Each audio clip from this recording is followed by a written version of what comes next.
Biden pitches largest tax hike in history as part of the $5.8 trillion budget request.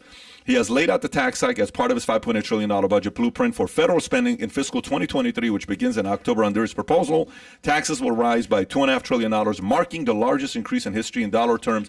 The deficit would be $1.15 trillion. The higher taxes would largely be borne by Wall Street and the top silver of U.S. households in the form of steeper corporate rate, a modified wealth tax, and a global minimum tax. The taxes outlined include a minimum 20% tax on incomes of U.S. households worth $100 million or more.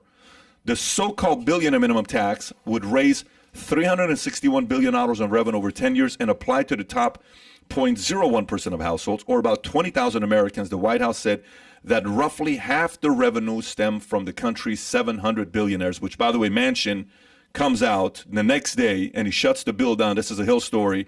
Centrist Manchin on Tuesday shut down President Biden's plan to raise $360 billion from the imposing a 20% minimum tax on billionaires, which is insane. Manchin says he doesn't support the president's plan to tax unrealized gains on billionaires, which would set a new precedent.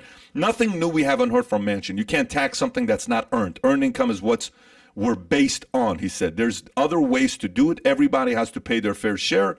Manchin in opposition means Biden proposal is likely dead only a day after the White House unveiled it. Can you imagine?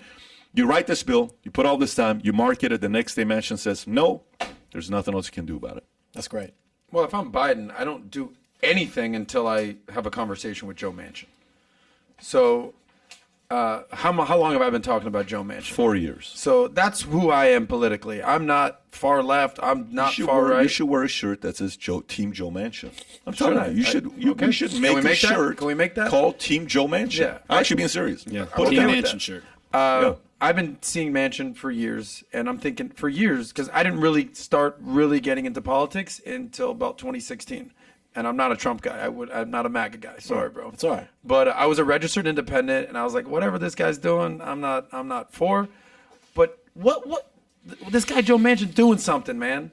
He's a Democrat in the reddest state in the country, freaking West Virginia. And it says here, centrist Joe Manchin. That's what's so amazing about Joe Manchin. That's what I think is what a synergist you talk about. We're all Americans. We might disagree on a little bit here, but like, what was the whole Rodney King? Can't we all just get along? And it's the fringes that are causing all these issues in America. And I get it. People have core beliefs, but thank God for Joe Manchin. Just basically, listen, grown-ups are here. Everyone just calm down. We're not just going to be spending like drunk sailors. He said he's going to come out and vote for the new Supreme Court justice, the black lady. Like, there's a lot of common sense going on with Joe Manchin, and thank God there's at least a steady hand in Congress that in Senate that we can kind of look towards and say, all right, that's how you got to conduct yourself. So if I'm Biden, to bring my point, I say, hey Joe, this is what I'm pitching. Before I spend That's smart. days, weeks, months putting shit together, is this something you would go for? You know what? He should hire you as his advisor. Yeah, Joe, if you're watching, call at him. Joe, I'm open. I have to strongly disagree with you for a second. Go for it. When you're talking about, the fringe left and the fringe right, and then, kind of the center, which is, if it weren't for these fringe groups, then things would be a lot better. But, when you look at the Republicans and the Democrats in Congress, I mean, someone like Mitch McConnell is worse than Joe Manchin. So many of the Republicans are worse. I agree with you there, than Joe. Joe. Exactly, And it's like, these are the people in the middle. These are the people who find common ground all the time, all this kind of stuff. But there is more unity between right-wing populists and left-wing populists than there is between me and a rhino Republican. Is there really? Definitely. Oh, yeah. Because a rhino Republican is fine selling out our country, whereas someone who might be a left-wing populist doesn't want to sell out our country, even if we disagree on some of these things, right? And so I think that a lot of the future of American politics is actually going to depend on this left-wing populist movement, because the left historically has been this anti-big business, anti-war, that type of rhetoric, right? And now you have people like Joe Biden, Bernie Sanders, even Bernie Sanders, who is supposedly one of these guys, took $1.5 million from Big Pharma for his campaign, for his presidential run, right? And he talks badly about Big Pharma.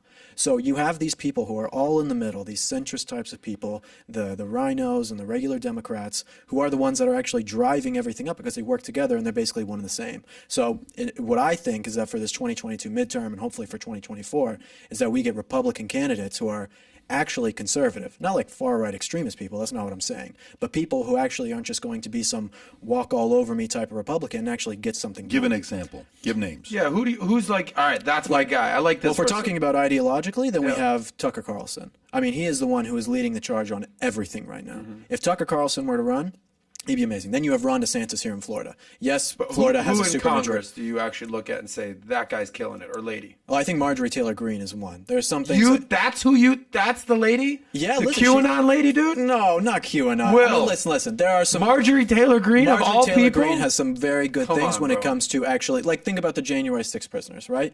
There are those people who are rotting in those D.C. jails. Marjorie Taylor Greene was one of the only people to stand up and say something about it. You know, there's things that I like Marjorie Taylor Greene when it came to some of this insider trading. Brother, I asked Looked like she you was still the doing it. main person that you identify with. You say Marjorie Taylor Well, Greene? see, that should show you how horrible I think the situation in Congress is. If the person Well, yeah, that I, we'll speak to that. yeah, exactly, that I identify the most with is a Marjorie Taylor Greene.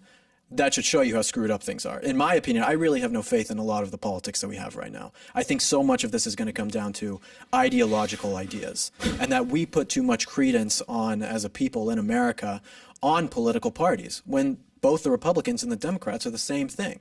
You know, if I was a Republican in Congress, I wouldn't be signing any of this stuff that other Republicans are signing for. And also, none of these people even read the bills. They have some 25-year-old guy who graduated from GW who's in the back room reading this bill and highlighting it the night before and then telling the congressman what it is, and they're hungover doing it probably because they're on the Hill partying. And it's like, that's what our political system is. I mean, you look at the spending bills and what some of that money is actually going to. I mean, like, stuff, billions of dollars to countries way far away, helping other countries build walls around their countries to keep them safe, but we can't fund our own border wall here in America.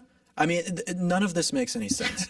The politics is just Let me insane. ask you, Will, Yep. because you kind of highlighted something. I don't want to just gloss over it. You know, we talk about how on the Democratic side of things, there's the moderate, Democrats, and then there's the progressive AOC wing, what have you, Right. and there's that infighting. Right. But you just highlighted the rhinos. Right. The classic Republican, the Reagan Republican, McConnells, however you want to classify them, and more the MAGA wing. Right. Where do you think there's a deeper divide in the current political atmosphere? Is it on the left or is it on the right? It's definitely on the right. Yeah, there's Really? no doubt about that. Because even the moderate Democrats will go along with the SJW stuff when it comes to the left. Even if people are still asking, like when it came to Ocasio-Cortez Green New Deal, I mean, that got shot down by everyone in the Senate, right? Like, it didn't pass at all because still even moderate Democrats are asking who's going to pay for this. But when it comes to the social justice stuff, the moderate Democrats are still on board with the left. And when you go on Twitter, like you go on right-wing Twitter, and you see a lot of these people who are, more of the America First, or not, like I personally don't align a lot with the MAGA stuff so much now, but more of just an America First agenda, I guess you could say, in a way that, I'm tired of spending money in foreign wars, and I want lower taxes and things to be able to have a single family income, provide for a family. That's kind of where I'm at. But you go on there and you will see Republicans and conservatives attacking Republicans more than they attack the left, a lot of people. I think that the divide between the right now is really, really stark. If you enjoyed this short clip, click over here to watch another short clip. And if you want to watch the entire episode, the entire podcast, click here.